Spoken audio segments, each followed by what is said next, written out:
Paano lagyan ng TV channels ang ating cellphone? Interesado ka ba na malaman din ito? Kung oo, tapusin mo lang ito hanggang dulo para malaman mo. Kaya tara, buksan nyo lang ang inyong Play Store, then isearch nyo lang dito, IPTV Smart Player.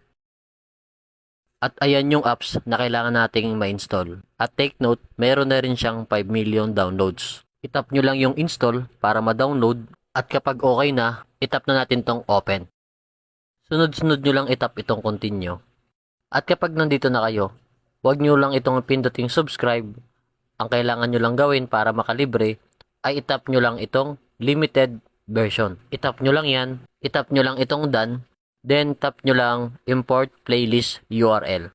Itap nyo lang itong accept. So dito maglalagay lang tayo ng ating playlist name. Kahit anong name pwede naman.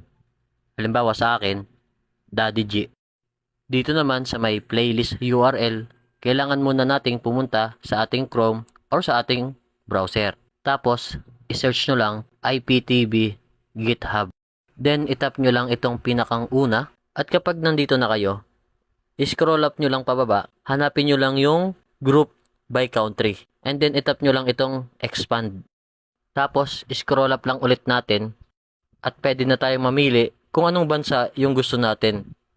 Pero para sa akin, ang pipiliin ko ay yung Philippines.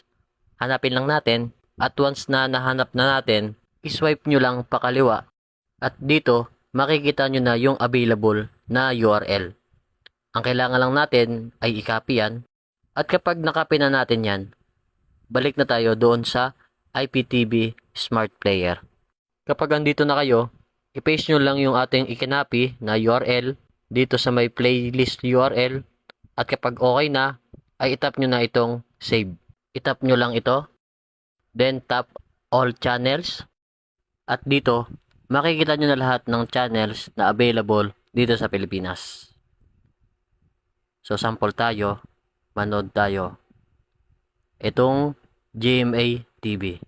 Tap nyo lang yan.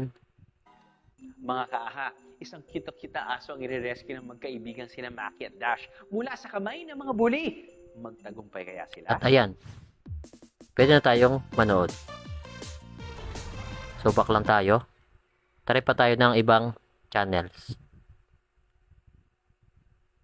Halimbawa naman, itong Cinema One. Tap nyo lang yan. At yeah, pwede na tayo makapanood ng available na channels dito sa Pilipinas ng libre.